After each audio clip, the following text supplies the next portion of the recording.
सत साहेब आप सभी लोगों को मुझसे शशिभूषण दास का सत साहेब जय बंदी छोड़ की। आप सुजीत कुमार मारकंडे जी को सत साहेब, सुदर्शन दास जी को सत साहेब, ऋषि रास जी को सत साहेब, कुमार सचिन दास देव पिंटू जी को सत साहेब, कुमार सचिन देव पिंटू जी को सत साहेब, आप सभी को सत साहेब। और लालचंद गुरे जी को सत साहेब, आप सभी लोगों को सत साहेब। और जिन लोगों को मैं नाम नहीं ले पाया हूँ, स्क्रीन पर नहीं देख पा रहा हूँ, उनको भी मेरा सत साहेब हो।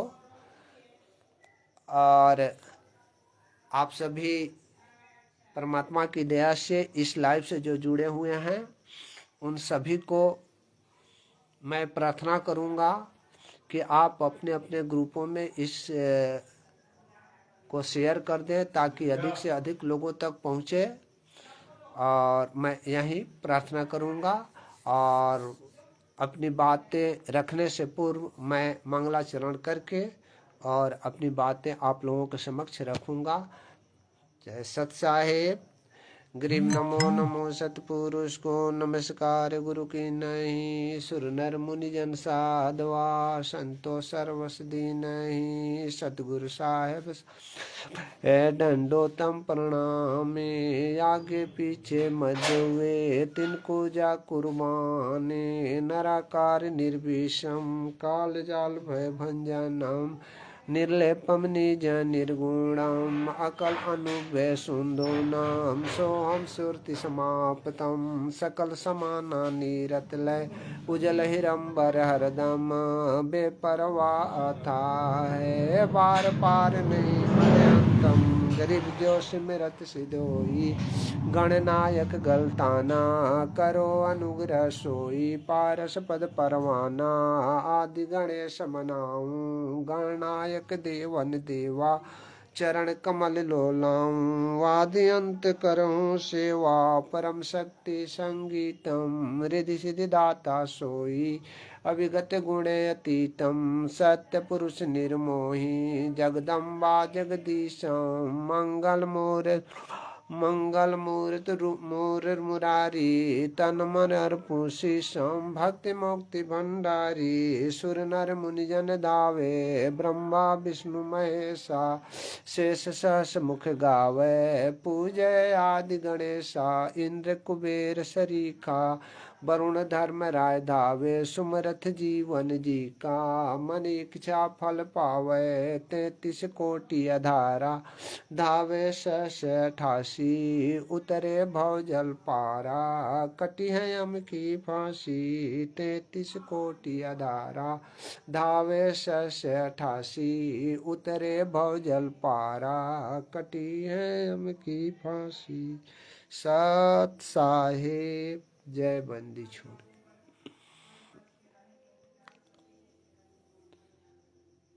सुबोध मिश्रा जी को सत साहेब, वकील साहब को सत साहेब, और योगी नंद किशोर दास जी को सत साहेब, आप सभी लोगों को सत साहेब, राकेश अहिरवार जी को सत साहेब, जय बंदी छोड़ की सचिन दास जी को सत साहेब, आप सभी को सत साहेब।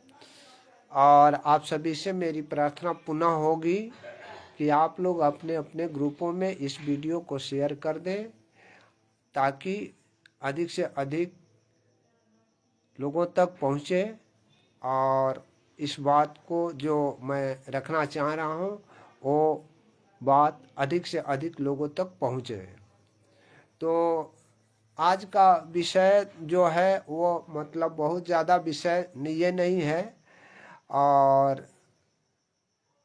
नंद किशोर दास जी आपको सत साहेब, और अभी जो थोड़ी सी जो वो स्लो कनेक्शन मिल रहा है, स्लो कनेक्शन जो मिल रहा है नेट का, वो थोड़ी सी दिक्कत करेंगे।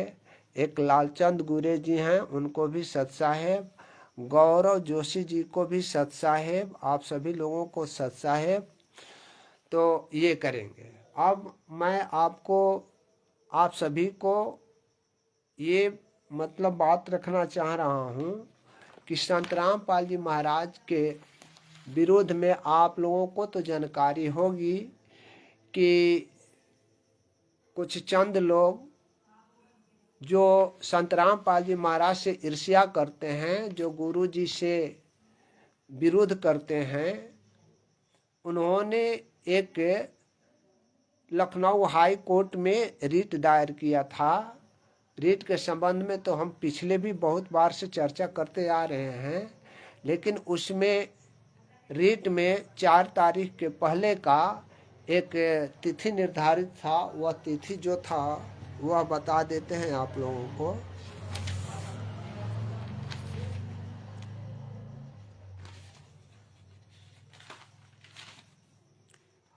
वह पिछली तिथि जो था वह आपको 14/10/2025 को था, जिसमें ये आदेश हुआ था कि जो रिपोर्ट आया है सरकार के तरफ से वो रिपोर्ट पूर्ण नहीं है, अधूरा है।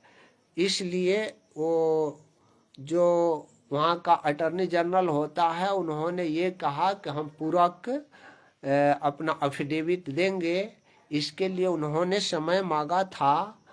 तो उस समय को मतलब इन्होंने यानी लखनऊ हाई कोर्ट ने 4/11/2025 को तिथि निर्धारित किया था, लेकिन 4/11/2025 को वो लिस्टिंग नहीं हो सका और पास ओवर हो गया, यानी आगे तिथि बढ़ गई, आगे तिथि चली गई है। अभी कोई तिथि निर्धारित नहीं है, कब ये लिस्टिंग आवेगा, कब पकड़ाएगा, वो तो आगे की बात है। तो ये उसमें अभी किसी भी प्रकार का जो पूरक रिपोर्ट आना था वो नहीं आया है। इसके लिए हमें आप सबको इंतजार करने पड़ेंगे कि क्या रिपोर्ट आ रहा है। और एक बिंदु पिछले भी मतलब हमने वीडियो में बताया था कि संत रामपाल जी महाराज जो हैं वो 12वां नंबर पर वो मतलब कि रिस्पोंडेंट थे, वो विपक्षी थे। और 13वां में वे हिसार जेल नंबर 2 का जेलर को अपॉइंट मतलब वहाँ पर ऐड किया गया था, वो 13वां रेस्पोंडेंट के रूप में। तो उनके थ्रू अभी आप लोगों ने फिलहाल देखा होगा कि एडवोकेट जो है वहाँ पर हाई कोर्ट का निर्देश था, लखनऊ हाई कोर्ट का निर्देश था कि याचिकाकर्ता के अधिवक्ता को hand to hand notice serve कराने के लिए उन्होंने आदेश दे रखा था हाई कोर्ट लखनऊ ने। इसलिए वो मतलब वकील गए हुए थे और रिसीव कराए हुए थे, लेकिन अभी उसका कोई अफिडेविट जो पूरक अफिडेविट होता है वो नहीं आ सका है। और आगे तिथि को बढ़ा दी गई है 4 तारीख से पास ओवर करके। अब आगे की तिथि कौन सी निर्धारित अभी हुई है, अभी ऑनलाइन नहीं मतलब दे पा रहा है, इसलिए मैं वो आगे की तिथि को नहीं बता पाऊंगा। बाद में कभी आवेगा तिथि मतलब निर्धारित हो जाएगी, तब मतलब आप लोगों के समक्ष रखूंगा। तो ये हो गया। और दूसरी बात ये है कि संत रामपाल जी महाराज का चंडीगढ़ हाई कोर्ट में जो देशद्रोह का केस था, उसमें गुरु जी के तरफ से आवेदन जमानत के लिए, नियमित जमानत के लिए आवेदन पड़ा हुआ था चंडीगढ़ हाई कोर्ट में। जो आपको पता है कि पिछले हिसार न्यायालय ने, जो सेशन कोर्ट होता है, सेशन कोर्ट ने 25/9/2025 को गुरु जी का जमानत आवेदन खारिज कर दिया था। उसी के विरुद्ध में ये चंडीगढ़ हाई कोर्ट में 13/10/2025 को दायर की गई, जो लिस्टिंग होना था, लिस्टिंग का समय उसमें था। अभी 1 मिनट के लिए मैं आपको वो बता देता हूँ।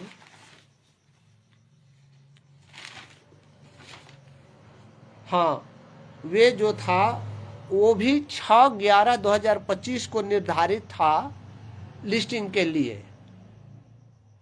चूंकि मतलब पहला तो 13/10/2025 को दायर किए हुए थे, लेकिन लिस्टिंग के लिए 6/11/2025 को निर्धारित था। उस समय भी हमने आप सभी के समक्ष ये बातें रखी थी कि वो जमानत आवेदन जो दाखिल है 13/10/2025 को, वे लिस्टिंग के लिए 6/11/2025 को निर्धारित की गई है। मगर कोई जरूरी नहीं है कि उस रोज ये मतलब आपके बहस के लिए या लिस्टिंग पर आ ही जाएगा, क्योंकि ये ऑर्डिनरी था, कोई अर्जेंट मैटर नहीं था।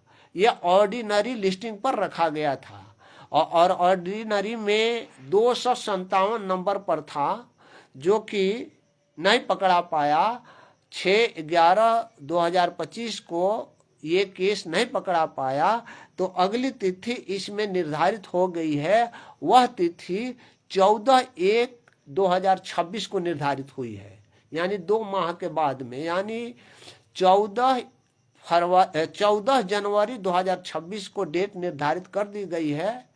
और उस रोज लिस्टिंग पर आवेगा, क्या रिपोर्ट होगा, क्या रिपोर्ट मांगी जाएगी, ये तो कोर्ट पर निर्भर करता है, क्या मांगेगा क्या नहीं मांगेगा। जेलर से रिपोर्ट मांगेगा या कोई सरकार से कोई और मांगेगा या जवाब मांगेगा, वो तो बाद की बात है। लेकिन इसमें तिथि निर्धारित कर दी गई है 14/1/2026 को। तो तब तक के लिए हम लोगों को इंतजार करने पड़ेंगे और वाच भी करने पड़ेंगे कि उस रोज क्या हो रहा है या उसके आगे क्या होने वाला है और क्या नहीं होने वाला है। ये सारी बातें जो है वो मैं आपको संत रामपाल जी महाराज के संबंध में ये आपको रखा, जो 2 बातें हैं। और देशद्रोह वाला केस में, देशद्रोह जो कि मतलब वो चल रहा है अभी, ट्रायल फेस हो रहा है, उस ट्रायल फेस में वो भी बता देते हैं आपको।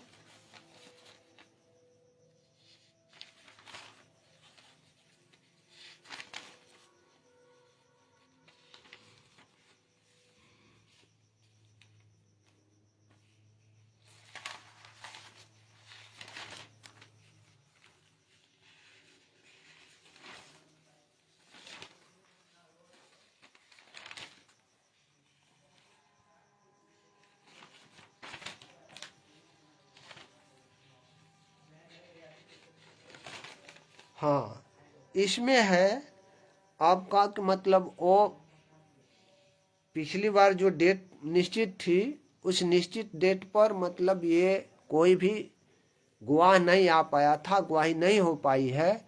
इसलिए ये आगे अपना मतलब ये तिथि निर्धारित कर दिए हुए हैं। वो तिथि अभी हम आपको नहीं बता पाएंगे, क्योंकि अपलोड वो उसका ऑर्डर जो होता है वो ऑर्डर अपलोड नहीं हुआ था, वो शुक्रवार को था। शुक्रवार के बाद में फिर कोर्ट बंद हो गई है सेकंड सैटरडे वगैरह ले करके, और वो अपलोड नहीं हो पाया है। इसलिए डेट हम नहीं बता पाएंगे कि किस रोज डेट है। लेकिन उसमें कोई भी गवाह नहीं आए हुए थे। और अब तक उसमें टोटल आपको पहले भी बताए थे, आज भी बता देते हैं कि देशद्रोह वाला केस में कुल 463 गवाहों का लिस्ट है, जिसमें से 126 गवाह अभी तक मतलब वे अपना गवाही अभिलिखित करा चुके हैं। शेष में से करीब 50 लीजिए या 60 लीजिए, वे कोई मृत्यु हो गई है, कोई मतलब वो आवश्यक गवाह नहीं था, अनावश्यक गवाह था, उनको मतलब छोड़ दी गई है, गिव अप कर दी गई है। शेष अभी 280-81 गवाहों का गवाही उसमें होना बाकी है। तो उसके लिए वो प्रक्रिया भी चल रहा है। आगे समय वो भी मतलब गया हुआ है, लास्ट 25 शायद 25 में है, अभी याद उतना नहीं पड़ रहा है, लेकिन 25 दिसंबर को शायद ये तिथि निर्धारित है। खैर कुछ भी हो, लेकिन उसके बारे में 25 आवेगा तो हम बताएंगे आगे पीछे। अब आपको ये बता देते हैं कि एक शामली में, जो शामली कैराना कोर्ट में आप लोगों को याद होगा कि 3 लोग, एक अजय थे, मनोज थे और एक वैग्रा लोग थे। कुंप जी को सत साहेब, राहुल दास जी को सत साहेब, रमेश दास जी को सत साहेब, गौरव जोशी जी को सत साहेब, आप सभी लोगों को सत साहेब। तो उसमें जो है वे, हम तो नाम नहीं लेते हैं, लेकिन एक सिरफिरा व्यक्ति है, उसके विरुद्ध भी एक केस वहाँ शामली कैराना कोर्ट में हुआ है। और उसमें संज्ञान लेने के लिए, चूंकि संज्ञान लेने के पहले यह नया वाला कानून जो बना है, संज्ञान लेने के पहले नोटिस भेजी जाती है। नोटिस पर वे गए हुए थे, 14 तारीख को उनका तिथि था, 14 तारीख को वहां गए। न्यायालय ने उनसे कहा कि आप अपने अधिवक्ता को लेकर के आइए। तो इनके द्वारा क्या कहा गया क्या नहीं कहा गया, लेकिन इतना जानता हूं कि उन्होंने मतलब अपने वीडियो में एक बताया कि मैं वकील नहीं रख पाऊंगा, रखने योग्य नहीं हूं। तो कोर्ट ने कहा कि वकील तो रखना ही पड़ेगा। फिर उसके बाद में वो वहां से अपना ये जवाब दिए या नहीं दिए, या देंगे या नहीं देंगे, ये तो उनकी बात है, ये मैं उस पर नहीं जाना चाहता हूं। लेकिन इतना बता देना चाहता हूं कि संज्ञान के बिंदु पर 6/11/2025 को 6/11/2025 को तिथि निर्धारित था, किंतु ये उस बिंदु पर बहस नहीं हो सका। उस बिंदु पर बहस नहीं हो सका, अर्थात संज्ञान के बिंदु पर वहां बहस नहीं हो सका है। और आगे की तिथि 25/11/2025 को निर्धारित हो चुकी है। 25/11/2025 को संज्ञान के बिंदु पर निर्धारित हो गई है। अब कोर्ट का विवेक है, कोर्ट का मतलब मैटर है, कोर्ट का मटेरियल है कि अगर वो मटेरियल पावेगा तो कॉन्ग्निजेंस लेगा, कॉन्ग्निजेंस लेगा तो किसके किसके विपरीत में लेगा, किसके नहीं विपरीत में लेगा, ये बात की बात है। अभी मैं कुछ ये नहीं कर रहा हूं, मैं ये बता रहा हूं कि जो इससे संबंधित संत रामपाल जी महाराज से संबंधित लोग हैं, या संत रामपाल जी महाराज के नाम पर चलाने वाले, अभी तो मतलब राष्ट्रीय समाज सेवा समिति भी समाप्त हो चुकी है, अब तो मुनि धर्मा ट्रस्ट के नाम से अपना कार्य कर रहे होते हैं। तो वे लोग हों चाहे कोई भी हो, ये केस इसी कंसिक्वेंस में चल रहा है, इसी बात को लेकर के चल रहा है, जिसके संबंध में मैं आपको तारीख और वहां की स्थिति को आपके समक्ष रखने के लिए केवल प्रस्तुत होता हूं। तो इसमें 6/11/2025 को जो डेट था, संज्ञान के बिंदु पर बहस नहीं हो सकी। अगला तिथि 25/11/2025 को निर्धारित की गई है, जिस पर संज्ञान के बिंदु पर बहस होना है। और संज्ञान के बिंदु पर जब बहस हो जाएगा, कोर्ट ये पाएगा कि केस में कुछ मटेरियल है, कॉग्निजेंस लेने योग्य है तो वो लेगा, अगर नहीं लेने योग्य है तो वहां खत्म भी कर सकता है, वहां उसको मतलब रिजेक्ट भी कर सकता है। तो ये बातें तो कोर्ट की बात है, मतलब जो बात था जैसी भी बात होनी चाहिए, ये हमने मतलब आप लोगों के समक्ष रख दिया। अब उसके आगे चलिए, आगे आप लोगों को मैं ये बता देता हूं कि इसी संत रामपाल जी महाराज का ही शिष्य यह पवन कुमार यादव है। पवन कुमार यादव के विरुद्ध में संत रामपाल जी महाराज ने खुद केस किया है, जो हिसार कोर्ट में लंबित है। और हिसार कोर्ट में करीब 2-2.5 माह तक पवन कुमार यादव ने जेल में रहा।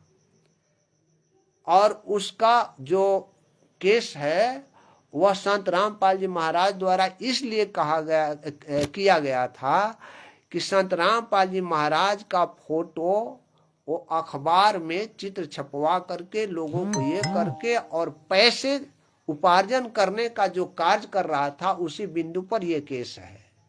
यानी कि 420 का कार्य ये मतलब कर रहे थे, उसी को लेकर के संत रामपाल जी महाराज के द्वारा ये केस की गई है, जो जेल अपील के रूप में, जेल के रूप में चिट्ठी लिख करके बजाबता जेल का मोहर के साथ में वो केस दायर है संत रामपाल जी महाराज के मतलब सिग्नेचर से, और संत रामपाल जी महाराज का उसमें स्टेटमेंट भी है कि वो कैसे कैसे क्या क्या करके और मेरे नाम पर लोगों को पैसे एकत्रित करता है, लोगों का पैसा कैसे लूटपाट करता है, 10वां अंश का पैसा ले करके लोगों को भ्रमित करके कैसे कैसे अपना मतलब गुजारा चला रहा है, ये सारी बातें उसमें मतलब कही गई है।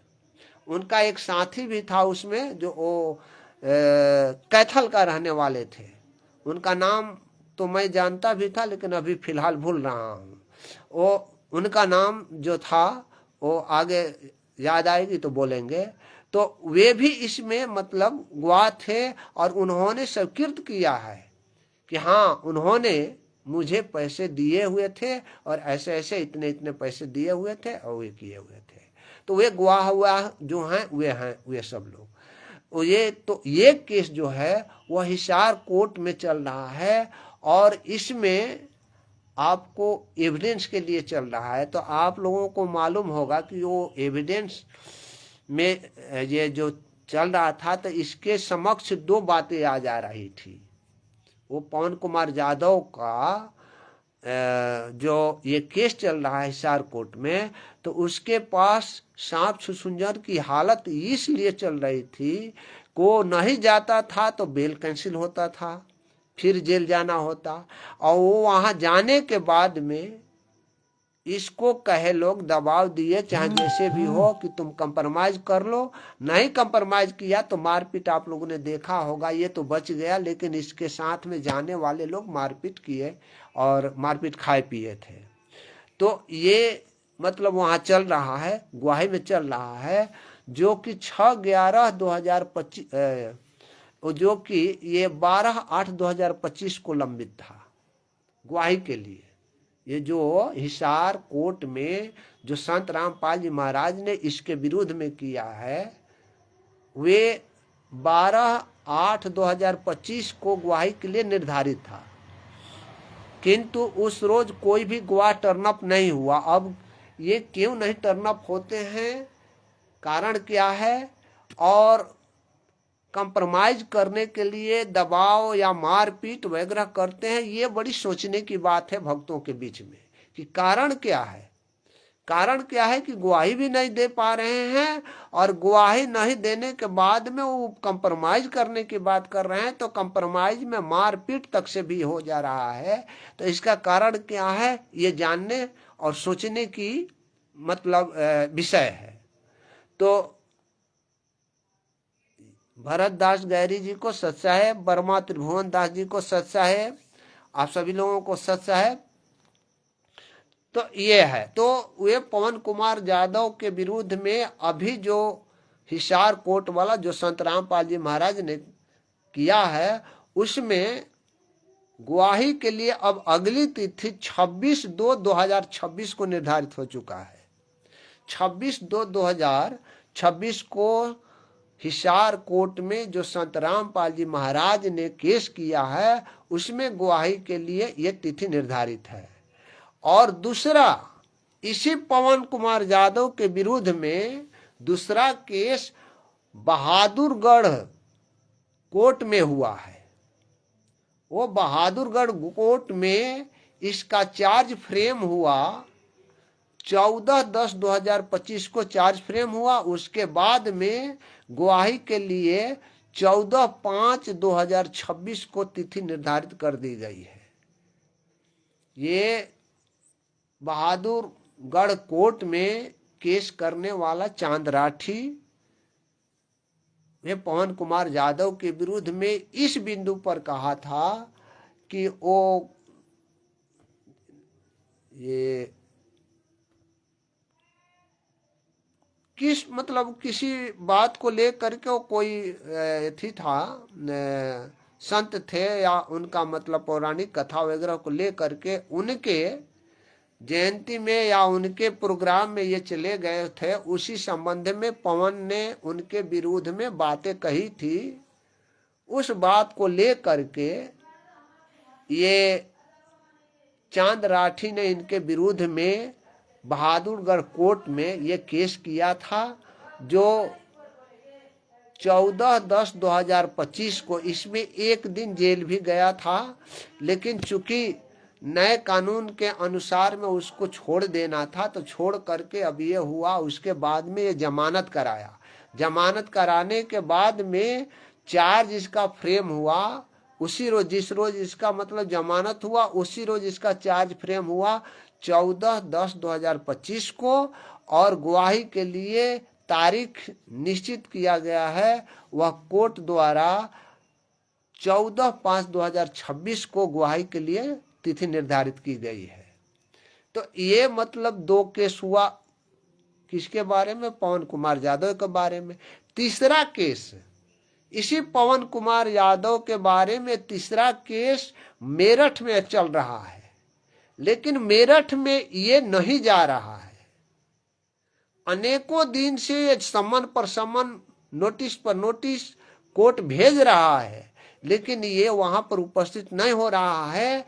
और इसमें ये जानी थाना में केस हुआ था। ये आप लोगों को पता होगा, ये 2020 में हुआ था केस, कि जब कोरोना की स्थिति थी, कोरोना जिस समय था और पिकअप पर था, वो प्रथम अवस्था जो थी कोरोना का, उस समय इसने संत रामपाल जी महाराज का चन्ना अमृत को कोरोना का दवा बता करके लोगों के समक्ष में वो लाइव वीडियो आया था, जिसको सरकार ने, पुलिस प्रशासन ने अतिशीघ्र उनसे पूछताछ किया था कि इसका मतलब फॉर्मूला बताओ, ताकि पूरी भारत ही नहीं पूरा विश्व इस कोरोना के महामारी में मतलब बच रहा, तो उसे कैसे बचाव किया जाए। तो ये उसको लेकर के वे कह दिया था। जब उसे पकड़े, मतलब पुलिस ने उनसे पकड़ा, पकड़ने के बाद में पूछताछ करने लगा, तो ये अपना उसका सूत्र नहीं बता पाया। और नहीं बताने का कारण है कि ये उस समय भी जेल में गया हुआ था। उस समय मैं दिल्ली में था, तो दिल्ली में एक सिरफिरा, जो अभी जिसका सिरफिरा नाम रखते हैं, सिरफिरा ने हमको फोन किया था कि भगत जी ऐसी ऐसी बात है, क्या करें क्या नहीं किया जाए।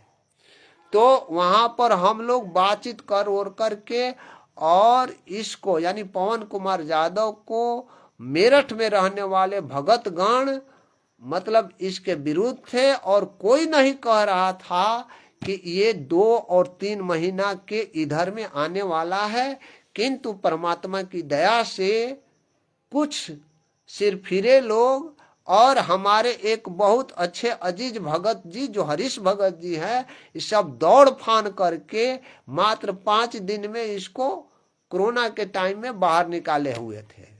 तो ये उस केस में ये जो है, जब निकाले तो कोर्ट ने कहा था कि आप 25 मई को आ करके अपना ये जो जमानत मिली है उस जमानत को कंफर्म करा लेना, क्योंकि अभी तुम्हें जो है वो प्रोविजनल बेल दिया गया है। लेकिन ये शख्स चूंकि ये अपना घर बदलते रहता है, इसका अपना तो कोई अता पता जो है, तो घर को छोड़ दिया है, कितने खेत बाजार थे तो बेच दिया, इधर उधर कमरे ले करके वो रहा करता था। तो उस समय ये सोचा कि हमको अब पकड़ने वाला कौन है, क्या है, कैसे है। तब और ये सोच रहा था किसी तरह से केस खत्म हो जाएगा। तो हमने उस समय इसको बताया, इसको कहा, वीडियो में बोला कि तुम कभी ना कभी अपने पैर में टांगा चला रहे हो। अंत में ये जा करके एंटीसिपेटरी बेल फाइल किया। एंटीसिपेटरी बेल इसको क्या फाइल करने की जरूरत है जब इसको बेल मिला हुआ था। तो मूर्ख अधिवक्ता इसको मतलब कैसे सजेशन दे दिए कि एंटीसिपेटरी बेल, जब प्रोविजनल बेल मिला हुआ है तो एंटीसिपेटरी बेल क्यों जा रहे हो। इन्होंने एंटीसिपेटरी बेल फाइल करवा दिया, एंटीसिपेटरी बेल खारिज हो गया। खारिज होने के बाद में अब इसको जेल जाना जरूरी हो गया, यानी कि वो प्रोविजनल बेल था वो भी खत्म हो गया, वो भी टूट गया इसका। और आज तक करीब 25 डेट पड़े हुए हैं, आज तक ये छुपते भागते फिर रहा है, वहां नहीं जा रहा है। तो दिनांक आपको बता देते हैं कि इस दिनांक में भी इसको पुनः समन किया गया है। अगर ये नहीं जाएगा तो ये अपने पैरों में कुल्हाड़ी तो चलाते आ रहा है, पुनः कुल्हाड़ी चलावेगा।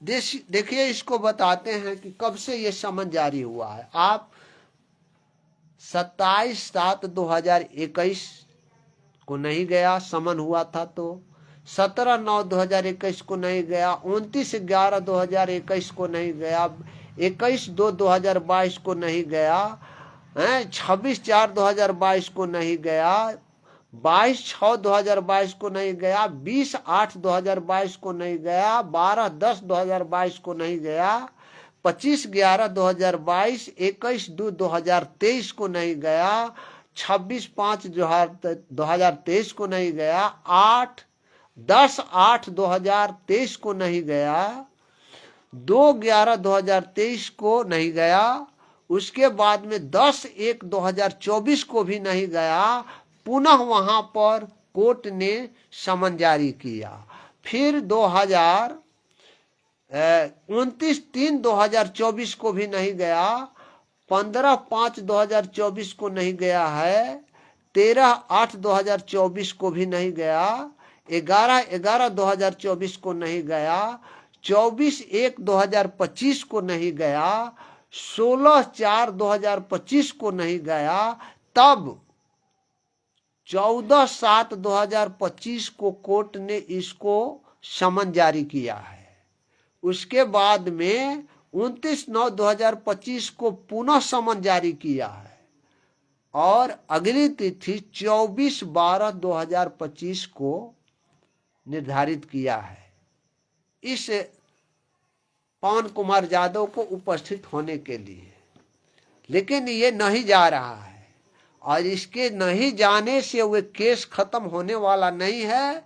ये जितना ही लेट करेगा, ये अपने लिए, अपने टांगों पर, अपने हाथों से वे कुल्हाड़ी चलाते रहेगा। खैर, जो भी था वो मैंने मतलब यहाँ कह दिया, आप लोगों को भी मतलब बता दिया, आप लोगों के भी समक्ष कह दिया। जो भी बातें था वो मैं आप लोगों के समक्ष रख दिया।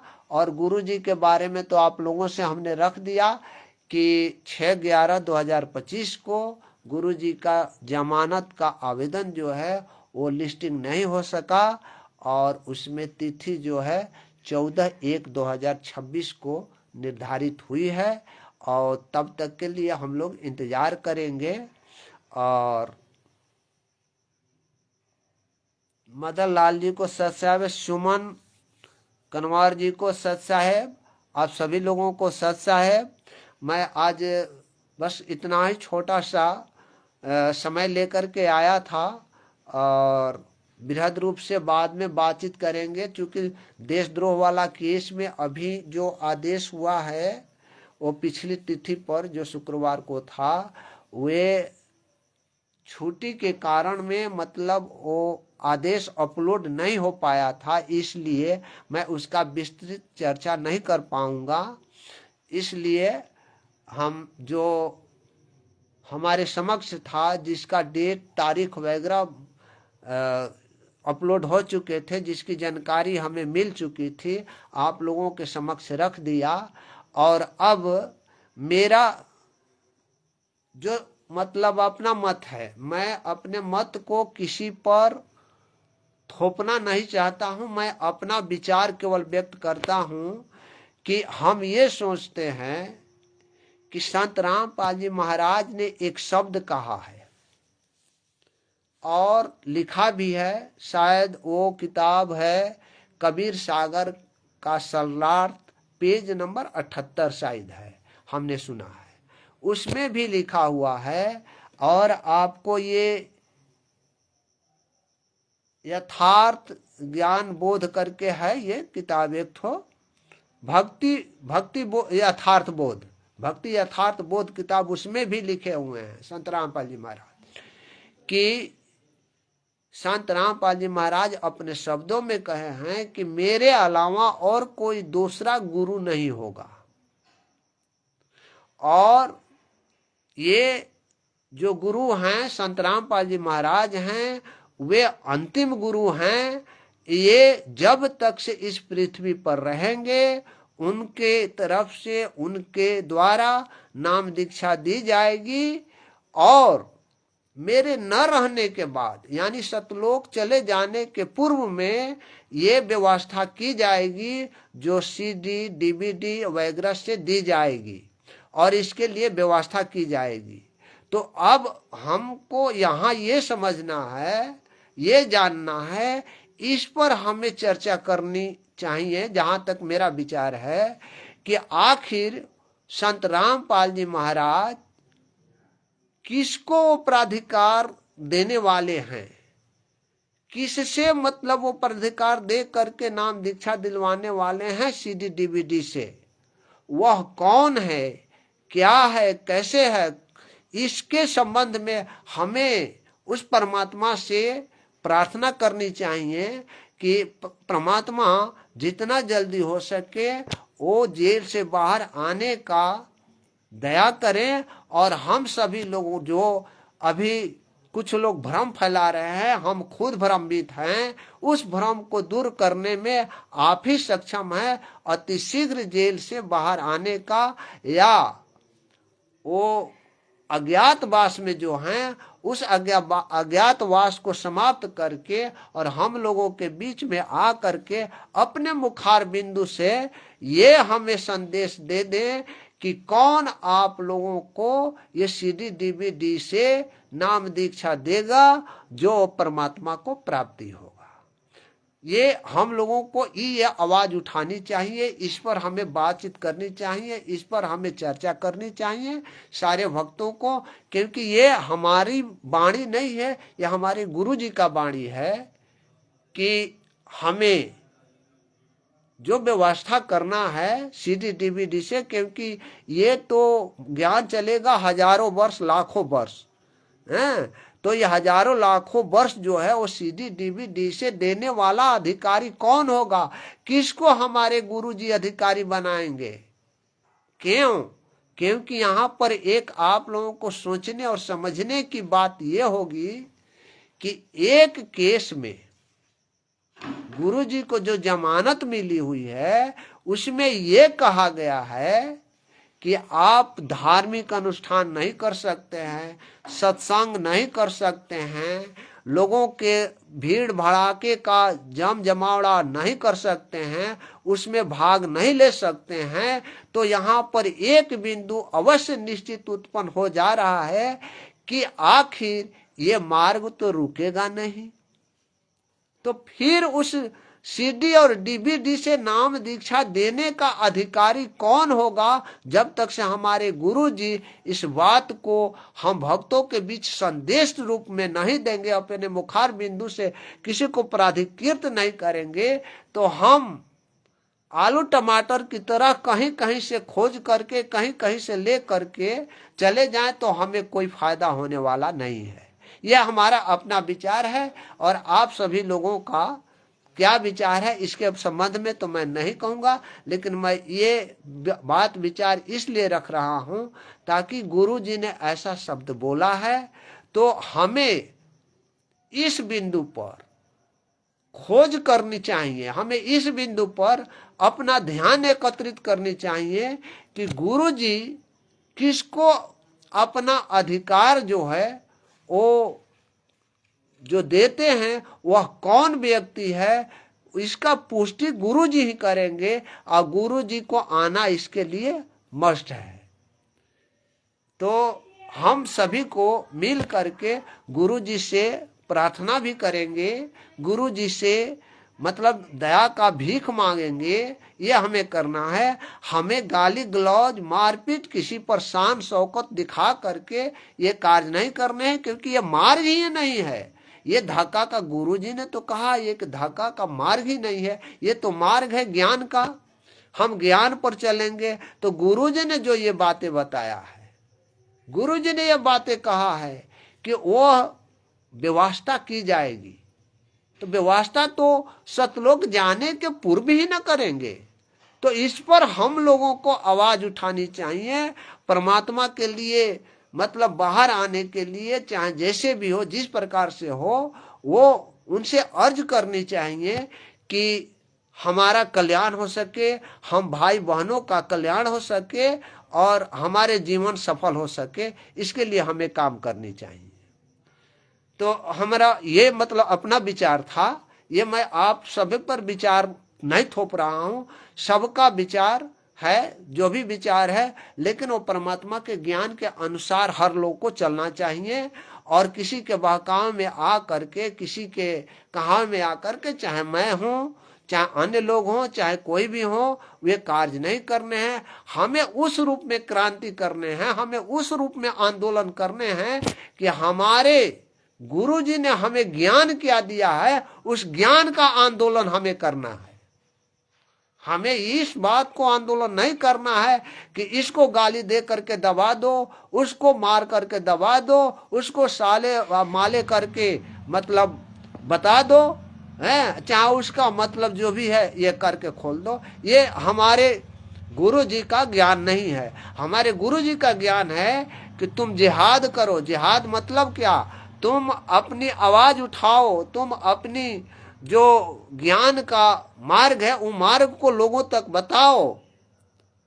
ये मतलब गुरुजी ने ज्ञान दिया है। वो गुरुजी के ज्ञान का आधार मान करके हम लोग चलेंगे, तभी हमारे मानव कल्याण हो सकता है। हमारी जो है वो जीवन सफल हो सकता है। अन्यथा हमें न तो भक्ति सही ढंग से प्राप्त हो सकेगी, न कुछ हो सकेगी। कुछ लोगों का, हमारे बहुत से भगतगण ऐसे हैं जो फोन करके हमसे ये बात पूछते रहते हैं कि भगत जी, गुरु जी का ज्ञान तो बहुत अच्छा लगा और आप लोग कहते हैं कि नाम दीक्षा नहीं लो, ये नहीं लो। हम लोग ये कहाँ माना कर रहे हैं कि नाम दीक्षा नहीं लो? हमारे क्रांतिकारी भाई, आंदोलन भाई जो भी आवाज उठा रहे हैं, हमारे भाई हैं जो भी, वो ये नहीं कह रहे हैं कि आप नाम दीक्षा नहीं लो, लेकिन ये कह रहे हैं कि आप नाम दीक्षा लो तो उसी से लो जो अधिकारी है नाम देने का। और जो अनाधिकारी है, नाम अनाधिकारी से लेकर के क्या करोगे?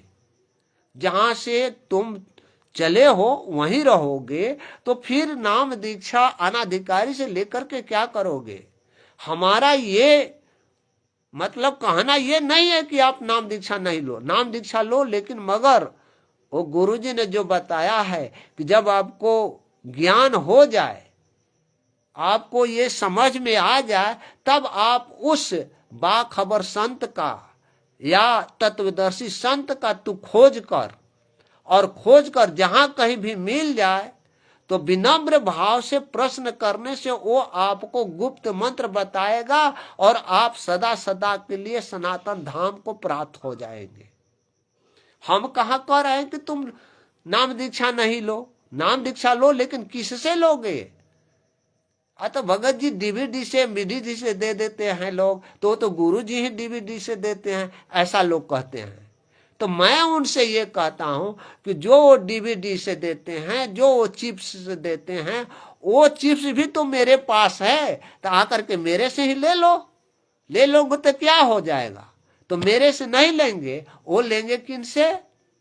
जो अनाधिकारी हैं। तो मुझको अनाधिकारी समझते हो तो अन्य लोगों को भी तो अनाधिकारी समझना चाहिए। समझो और जानो कि वो अधिकारी कौन है। उस अधिकारी से नाम दीक्षा लेना चाहते हो तो लो, अगर नहीं आप समझ गए ज्ञान को और अनाधिकारी से नहीं लेना चाहते हैं, तो हमें और आप सभी को भूमड़ दास की तरह इंतजार करने पड़ेंगे। भूमड़ दास जी जो मतलब कि इंतजार करते करते खाट पर पहुंच गए थे, मृत्यु शया पर पहुंच गए थे, लेकिन इंतजार करते करते फिर भी वो परमात्मा का शब्द नहीं टला और एक दिन आ करके भूमड़ दास जी के साथ में रहे। और वहीं भूमड़ दास जो कि खाट पर पड़े हुए थे, जिनकी मतलब मृत्यु के नजदीक पहुंच गए थे, वो भी 38 वर्षों तक गुरु जी का मतलब वो सेवा करते रहे। तो गुरु जी हैं, वो है गुरु जी जो होते हैं समर्थ होते हैं, और समर्थ का शब्द कभी निरर्थक नहीं जाता है। भले ही हमारे आपके देखने से देर होती है, लेकिन अंधेर कभी नहीं होता है। इसलिए हमें उस मार्ग को अपनाना है जो गुरु जी ने हमें ज्ञान दिया हुआ है। उस ज्ञान पर अगर हम चलते हैं तो हमारा जीवन सफल ही होगा। और रही बात हिमांशु वर्मा जी को सत साहेब, आप सभी लोगों को सत साहेब, हरेंद्र कुमार जी को सत साहेब, आप सभी को सत साहेब। तो हमारा ये है कि जो लोग भगत गण मतलब ये कह देते हैं और ज्ञान समझ लेते हैं, तो मेरा अपना विचार है कि गुरु जी, आप बताइए थोड़ी सी एक कहानी हम यहाँ कहानी नहीं, और गुरु जी का सत्संग में जो गुरु जी ने बताया है उसी को दोहरा देता हूं कि आप सभी भगत गण बताएं कि वो जो कुरुक्षेत्र की भूमि में टिटहरी जो अंडे दे रखी थी, अपना बच्चा जो दे रखी थी, वो टिटहरी थी। लेकिन जब वो देखी कि दोनों कौरव और पांडवों की सेनाएं हाथी घोड़े बैल वगैरह जितने भी रथ वगैरह से सुसज्जित हो करके और कुरुक्षेत्र के भूमि में चले गए थे, तो उस टिटहरी ने इन लोगों को देख करके उनकी आत्मा रोने लगी थी कि अब तो ये हमारे बच्चों को रौंद देंगे। रौंदने के बाद में जब उनकी ये स्थिति देखी तो चिड़िया थी, एक टिटहरी थी, लेकिन उसके अंदर की आत्मा जो है वह परमात्मा की थी। उसका पूर्व का जन्म था, पूर्व का मतलब वो फल था को पंछी योनि प्राप्त कर ली थी, किंतु उसके अंदर जो भी था वह आत्मा थी। वह आत्मा वो परमात्मा को पुकार, वो टिटहरी के रूप में केवल शरीर था, लेकिन आत्मा तो एक होती है। वो आत्मा तो परमात्मा की है। वो परमात्मा को पुकारने वाली वो आत्मा, टिटहरी के अंदर वाली आत्मा ने वो परमात्मा को पुकारा। तो आप लोगों ने देखा सुना जाना होगा कि वह परमात्मा देवताओं के राजा इंद्र के एरावत हाथी के गले में लटके हुए 88,000 मन के घंटा को तोड़ करके रक्षा करवाया था। टिटहरी कौन सा नाम दीक्षा ली हुई थी? टिटहरी कौन सा नाम दीक्षा ली हुई थी? उसकी आत्मा पुकारी। आप अपने परमात्मा का, आप अपने गुरु का यदि आप अपनी आत्मा से पुकार करेंगे तो वह परमात्मा जरूर सुनता है। तो नाम दीक्षा के पीछे नहीं भागो। नाम दीक्षा के पीछे तभी भागो कि तुम्हें अधिकारी प्राप्त हो जाए, वो अधिकारी मिल जाए। वो कौन अधिकारी है? जो अधिकारी है वह बैठा कहाँ है, उसे खोजें कैसे? अगर वो अधिकारी हमें आदेश दे देगा, आप लोगों ने सुना होगा सत्संग में कि वो कबीरदास जी के साथ में वो कौन थे, देखिए नाम भूल रहे हैं, वो कबीरदास जी के साथ में थे रविदास जी। रविदास जी भी साथ में जब कबीरदास जी सत्संग करते थे और उस रास्ते से कृष्ण भगवान की पूजा करने के लिए मीराबाई जाती थी, तो मीराबाई ने ये ज्ञान सुन करके रुक गई थी। वहां रुकने के बाद में जब उसको ज्ञान हो गया तो वो कबीर परमात्मा से प्रार्थना की कि हे प्रभु, अब आप हम आत्मा को वो पूर्ण अपना मतलब मंत्र दे करके चाहे कुछ भी दे करके ये कर लो, तब जा करके वो परमात्मा, वो गुरु जो कबीर जी के रूप में मतलब आए हुए थे 625 वर्ष पहले, उन्होंने आदेश दिया था कि रवि जाओ और मीरा को तुम नाम दो। तब जाकर के रविदास जी ने मीरा को दिया था। लेकिन जब दोबारा वो वारसाने में जब मतलब रवि जी हुई तो ये जानी कि इन्होंने मुझे वो नाम दीक्षा दिया था, तो इन्होंने दूसरा नाम प्राप्त करने के लिए जब उनसे मिली रविदास जी से, तो रविदास जी ने कहा कि नहीं, मैं अधिकारी नहीं हूं, मेरे नाम से तुम कभी भी मोक्ष प्राप्त नहीं कर सकती हो, जाओ और असली जो अधिकारी है उससे नाम दीक्षा लो। तो ये बताइए, आप अनाधिकारी से नाम लेंगे तो आपको क्या होगा?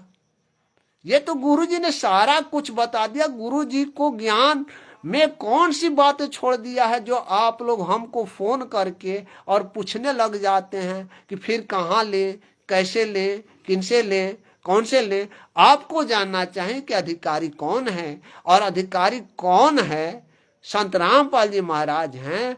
उनके पास नहीं जाने के लिए मतलब आप सूझ नहीं रहे हैं, तो आप इतना तो जरूर कर सकते हैं, उनसे अर्ज तो जरूर कर सकते हैं कि आप बताइए कि आप अपना अधिकारी किसको नियुक्त किए हुए हैं जिससे मैं नाम दीक्षा लूं तो मेरा जीवन सफल हो जाए।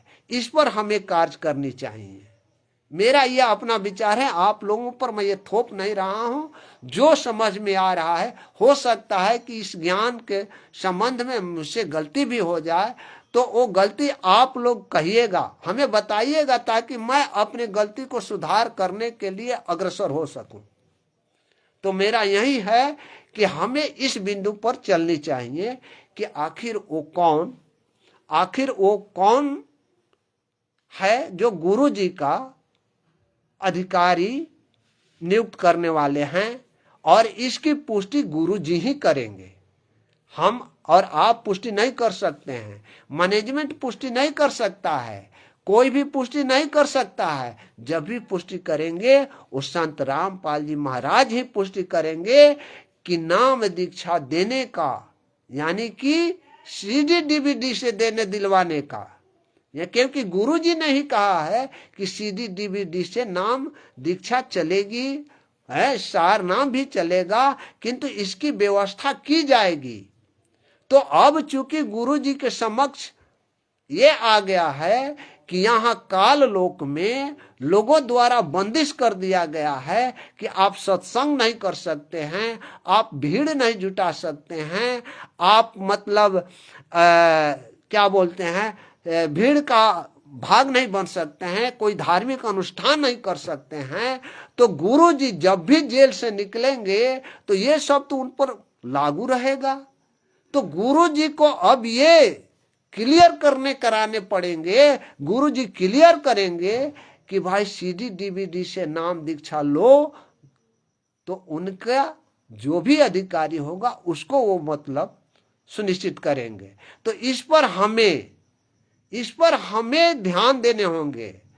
भगत गणों को, चाहे हमारे भाई बहन हो, चाहे जगत के हो, चाहे भगत के हो, वो हमारे भाई बहन जो हैं वो गलत रास्ते पर नहीं चले, इस बात को वहां तक पहुंचाने के लिए हमें और आपको आवाज उठाने पड़ेंगे। और ये आवाज मैं ये नहीं कर रहा हूं कि आप बल से उपज कीजिए। अपना जो है, गुरु जी ने जो हमें बता दिया है, गुरु जी ने जो हमें रास्ता दे दिया है, उस रास्ते को हमें बताना है। और जो हमारे बात को नहीं सुने वो उन पर जाती है। लेकिन गुरु जी ने यह भी कहा था कि जब आपको जानकारी हो गई कि सही क्या है, गलत क्या है, अच्छा क्या है, बुरा क्या है, उचित क्या है, अनुचित क्या है, जब आपको जानकारी हो गई और आप चुपचाप भी रह जाते हैं और अपने अनजान भाई बहनों को नहीं बताते हैं, तो आप परमात्मा का दोषी हो जाएंगे। तो भगत जी आप बताइए, हम सभी जब जानकारी हो गई तो क्यों परमात्मा का हम दोषी हों? और गुरु जी ने आगे क्या बताया है कि यदि आप 100 लोगों के बीच अपनी सत्य बातें रखते हो, अपने गुरु की बातें रखते हो, अपने गुरु के ज्ञान को रखते हो, और गुरु के ज्ञान को समझ करके 100 में से भले ही 99 आपके विरोध हो जाए, एक आपके पक्ष में आ जाता है, ये आपकी बात को सुन करके और गुरु के बताए मार्ग पर वो चलने लग जाता है, परमात्मा के मार्ग पर चलने लग जाता है, तो उससे एक मतलब भगत के वास्तविक रास्ते पर, वो परमात्मा का जो रास्ता है, उस रास्ता पर जब चलने लग जाता है तो उससे मिलने वाली पुण्य इतनी होती है जैसे आपने 100 गायों को कसाई के हाथों कटने से बचाया हो, उतने पुण्य की प्राप्ति होती है। तो भगत जी हमें यहाँ क्या कमी नहीं करने हैं, ना रुपए पैसे जाएंगे, ना धन दौलत जाएगा, ना बेटा बेटी जाएंगे, ना कुछ भी नहीं जाएगा यहाँ से, और महल अटारी तक से भी नहीं जाएगा। जाएगा क्या चीज? आपके साथ या तो पाप जाएगा या नहीं तो पुण्य जाएगा। तो हम पाप लेकर के क्यों जाएं? हमारे थोड़ी सी बात कहने से हमारे ऊपर का पाप हट जा रहा है, और इतने एक आ जाते हैं तो इतने पुण्य की प्राप्ति होती है। तो हम तो कमीनी पुण्य काहे करेंगे, काहे के लिए पाप का बोझ लेकर के और वहां जाएंगे। इसलिए हमें और आप सभी को मिल करके परमात्मा के वास्तविक मार्ग को, परमात्मा के वास्तविक ज्ञान को लोगों के बीच में रखना है। माने या ना माने इनके ऊपर है, उनके ऊपर है, जो जाने वो करे। लेकिन आप तो दोषी होने से बच गए, हम तो दोषी होने से बच गए।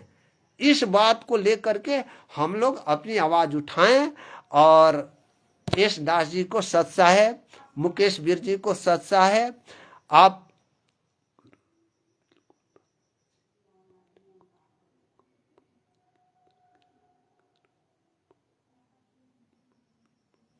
हाँ, बहुत मुकेश वीर जी बहुत सही आपने कहा। परमात्मा की दया से देखिए वो आने का समय हो चुका है, और हमारे परमात्मा दया करेंगे। आप हम सभी एकत्र हो करके और जो वास्तविक मार्ग है उस वास्तविक मार्ग को ले करके चलें और कार्य आगे बढ़ते जाएं, करते जाएं। परमात्मा जो है, हमारा कर्म है, हमारे हाथों में क्या है? हमारे हाथों में कर्म करने का है, फल देने का वो ऊपर वाला बैठे हुए हैं।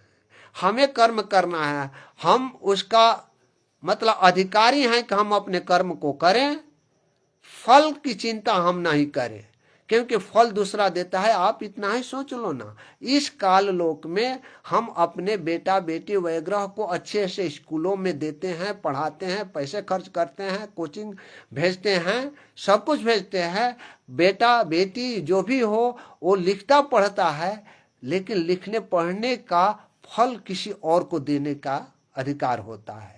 जो लिख रहा है उसका अधिकार नहीं है कि मैं फल दे सकूं, लेकिन वो लिख रहा है और फल कोई और दे रहा है। तो हमें कर्म करने हैं, कर्म पर करते जाना है, करते जाना है। फल की प्राप्ति होगी या ना होगी वो तो परमात्मा जानते हैं, और वो कभी भी परमात्मा ऐसी मतलब दुर्व्यवहार नहीं करते हैं कि कर्म करने वाले को फल नहीं देते हैं, जरूर देते हैं। इसलिए हमें और आप सभी को मिल करके और परमात्मा के मार्ग को प्रशस्त करना है। परमात्मा का वो जो चंद लोग हैं वो गुरु जी के ज्ञान में कुछ मिलावट करके गुरु जी को बदनाम कर दिए या कर रहे हैं या करने के लिए प्रयत्न कर रहे हैं, उनका उजागर हमें करना है। उनके उजागर को करना है कि हमारे गुरुजी का मार्ग ये है, हमारे गुरुजी ने ये बताया है, हम इसी रास्ते पर चलेंगे और दूसरा कुछ रास्ता नहीं है। और दूसरे को लेकर के ये लेकर के गाली गलौज सुनो करो, इससे मतलब कोई फायदा नहीं होने वाला है। और जो करता है उसको करने दीजिए, आप अपना काम कीजिए, हम अपना काम करें, और परमात्मा सबको देख रहा है कि कौन क्या कर रहा है, कौन क्या नहीं कर रहा है। हमारे नरेंद्र भगत जी को सत साहेब और ये एस दास जी को सत साहेब, गुरु जी ने कहा था मेरे सतलोक जाने के बाद डीवीडी से सार नाम दिया जाएगा और वहीं देगा जो अधिकारी होगा। फिर अभी सार नाम कौन दे रहा है? यही तो है। इसी बात को मैं कह रहा हूं कि ये सारे भगत गण जो हैं मूर्खों की तरह भेड़ की तरह चले जा रहे हैं। बार बार गुरुजी ने कहा है कि हमें उसी से नाम दीक्षा लेना है जो अधिकारी हो। अभी अधिकारी कौन है? ये हम तो अभी देखते हैं बहुत से बिहार में भी भगतगढ़ ऐसे ऐसे लिए हुए हैं, सार नाम ले करके आ करके यहाँ दुख काट रहे हैं। किसी का पैर टूटा हुआ है तो किसी का कुछ टूटा हुआ है, तो कोई कुछ कर रहा है, तो कोई मतलब पैसे के पीछे भाग रहा है, तो कोई कुछ के पीछे भाग रहा है। बहुतों समय आया। तो ये भगत जी अधिकारी को तो ये लोग खोजते नहीं है। क्यों? क्योंकि ये लोग ज्ञान को नहीं पकड़ पाते हैं, ज्ञान को नहीं सुन पाते हैं। गुरु जी का केवल कथा कहानी सुन करके बस उतना ही तक रह जाते हैं। जैसे हम लोग और आप, हम सभी लोग भी ये ज्ञान मार्ग मिलने के पूर्व क्या करते थे? पंडित जी आते थे, कथा कहानी कह करके चले जाते थे, और उसी कथा कहानी को सुन करके जब तक सुने तब तक ठीक था, उसके बाद में गए तो वो भी कहानी भूल गए। उसी तरह से संत रामपाल जी महाराज का ये केवल कथा सुनने वाले लोग जाकर के सार नाम ले रहे हैं। अरे टिटिहरी कौन सी सार नाम ली हुई थी? वो द्रौपदी कौन सा नाम दीक्षा ली हुई थी गुरु जी से? जिसने मतलब कि वो अपार साड़ी दिया था, वो तो बेचारी मतलब एक संत जान करके अपना टुकड़ा दे देती, मतलब उसको ले करके। तो उन्होंने मतलब कोई दीक्षा तो नहीं लिया था, नाम दीक्षा नहीं ली थी, उसका तो गुरु कोई और थे, वो कृष्ण भगवान थे। लेकिन संत रामपाल जी महाराज के ये सत्संग में बताया गया है, उन्होंने बताया है कि वह सारी देने वाला कौन था। तो वो कौन सा नाम दीक्षा ली हुई थी कि तुम लोग भाग करके जा करके अनाधिकारी से नाम दीक्षा ले रहे हो, और लेने के लिए उतावले हो रहे हो, सार नाम लेने के लिए, तो ये लेने के लिए, वे लेने के लिए। इससे क्या हो जाएगा फायदा? कुछ नहीं। तुम इस मार्ग में क्यों आ रहे हो? ये मार्ग मोक्ष का मार्ग है, और मोक्ष का मार्ग तभी प्रशस्त होता है जब अधिकारी आपको नाम दीक्षा दे दे, आपको गुप्त मंत्र बता दे। अनाधिकारी से नाम दीक्षा लेकर के क्या करोगे? सीडी डीवीडी तो हमारे पास भी है, हमारे पास भी चिप्स है जो गुरु जी दो देते हैं। तो हम गुरु बन गए। और गुरु क्यों बनेंगे? बनने वाला बन रहा है, काल के लोक में जाएगा जाए। लेकिन हमें आपको सोचना है कि हम अपने तरफ से किसी को कहेंगे भी नहीं कि आप जाकर के नाम दीक्षा ले लो, आप जाकर के मतलब आश्रम में जाकर के नाम दीक्षा ले लो। क्यों ले लो? मैं तो ये कहूंगा कि भाई बताओ, वो प्रहलाद ने कौन सा नाम दीक्षा लिया हुआ था? ये टिटिहरी ने कौन सा नाम दीक्षा ली हुई थी? ये धर्मदास जी को मिले थे तो उसके मिलने के पहले कौन सा नाम दीक्षा हुए लिए हुए थे? अरे गुरु जी और वह परमात्मा तो उसी के पास आते हैं जिसके हृदय में परमात्मा के लिए तड़प होती है। तो तुम तड़प लाओ ना, काहे के लिए नाम दीक्षा लेकर के और आलू टमाटर की तरह ढो रहे हो अपने बोझे को?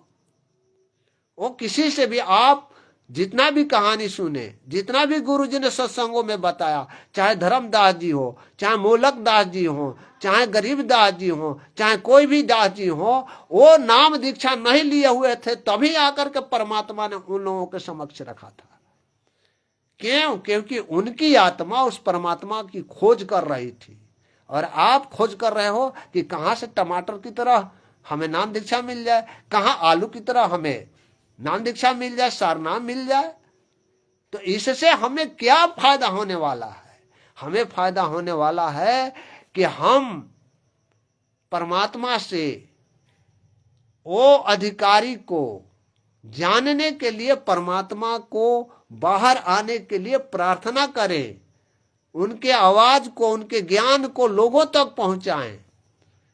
महेंद्र भगत जी को सत साहेब, निमायन चरण जी को सत साहेब, आप सभी लोगों को सत साहेब। तो ये हमें करनी पड़ेगी, हमें आवाज उठानी पड़ेगी कि वो नाम दीक्षा देने का अधिकारी कौन है। इस अधिकारी को पुष्टि करने वाले हमारे संत रामपाल जी महाराज हैं। और संत रामपाल जी महाराज जिसको पुष्टि कर देंगे वही अधिकारी होगा नाम दीक्षा देने के लिए सीडी डीवीडी से वगैरह से। ये न कि चलचित्र की तरह चल रहा है, हम ले रहे हैं और चल रहे हैं तो उससे कोई फायदा होने वाला नहीं है। और ये मेरा अपना विचार था, अपना सोच था, गुरु जी के ज्ञानों के अनुसार मैंने आप लोगों के बीच में रखा। और इस आशा तौर जी को सत साहेब, आप सभी लोगों को सत साहेब, जो भी हमारे इस वीडियो के साथ में जुड़े पड़े हुए हैं सभी भगत भाई बहन को मेरा सत साहेब। अब मैं आप लोगों से यही चाहूँगा कि आप लोग शिव बहादुर जी को सत साहेब, आप सभी लोगों को सत साहेब कि आप सभी मिल करके और इस बात को पुष्टि कराएं। हमारे गुरु जी से पुष्टि कराने के लिए हमें और हम सबका सहयोग मिले कि वो पुष्टि करें कि नाम दीक्षा देने का, यानी नाम दीक्षा सीडी डीवीडी से नाम दीक्षा देने का, नाम दीक्षा तो वो चलचित्र के माध्यम से गुरु संत रामपाल जी महाराज के अलावा तो कोई गुरु होना नहीं है, गुरु होना ही नहीं है। केवल संत रामपाल जी महाराज को पुष्टि करना है को नाम दीक्षा देने का अधिकारी कौन है और वह नाम दीक्षा सीडी डीवीडी से देने का अधिकारी कौन है। मुख से नहीं, सीडी डीवीडी से, क्योंकि गुरु जी कहे हैं कि इसके आगे गुरु नहीं होगा। और जो मुंह से गुरु जी का मतलब पुष्टि करने के बाद भी अब गुरु जी जिंदा हैं वो कह देंगे तो वो तो मतलब देगा ही देगा। लेकिन गुरु जी का जो सीडी डीवीडी वगैरह से नाम दीक्षा देना है उसके पुष्टि के लिए आप सभी लोगों को सहयोग करने पड़ेंगे, आने पड़ेंगे, तभी जा करके हमारे मानव जीवन का सफलता हासिल होगा और मोक्ष के लिए अग्रसर होंगे। अन्यथा हम सब वही 84, फिर तो 84 है ही, हमारे और आपके बीच 84 तो साफ दिखाई दे रहा है। इसलिए हमें गुरु जी के ज्ञानों पर चल करके और गुरु जी के माध्यम से हमें पुष्टि करवाने पड़ेंगे कि वो अधिकारी कौन है जो सीडी डीवीडी से नाम दीक्षा देगा। तो इसी के साथ मैं आप सभी लोगों से ये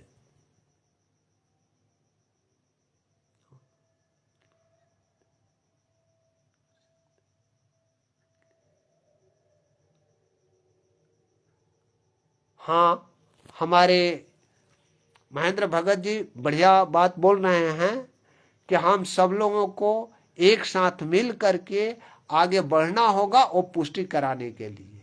तो आप सभी भगत समाज, चूंकि इसलिए कि मैं मतलब कि 80 से 90% सुनिश्चित हो चुके हैं कि संत रामपाल जी महाराज का जेल से बाहर आने का 2026 गुजर नहीं सकता है। आवेंगे ही आवेंगे, उनका समय आ गया है, उनका समय आने का आ गया है। और वह मुझे पूर्ण विश्वास है, मैं अपने विश्वास के साथ कह रहा हूं कि वह परमात्मा 2026 को नहीं बहुरने वाले हैं, वो आने वाले हैं और इसका पुष्टि करने वाले निश्चित रूप से हैं कि कौन नाम दीक्षा देने का अधिकारी है। ये गुरु जी आवेंगे और पुष्टि करेंगे, क्योंकि गुरु जी के पास में इक्काल लोक में बंधित हो चुके हैं कि आपको कोई अनुष्ठान नहीं करने हैं, आपको कोई सत्संग नहीं करने हैं, आपको भीड़ का भाग नहीं बनने हैं। तो इसके लिए उनको तो पुष्टि करना ही पड़ेगा। मैं अपना ये विचार रखा, चाहे वो किसी को भी पुष्टि करें हैं, और पुष्टि करेंगे उसी को जो पूर्व से ये विधान निर्धारित है, ये विधान निर्धारित है। ये कोई जरूरी नहीं है कि वो नाद वाले होंगे कि बिंद वाले ही होंगे। ये नाद और बिंद का ये चक्कर नहीं है। ये है कि वो विधान में लिखा जा चुका है, पहले ही ये सुनिश्चित किया जा चुका है। बस केवल पुष्टि करना है कि हाँ, ये नाम दीक्षा देने का अधिकारी है और आप लोगों के बीच में वो आवेगा ही आवेगा।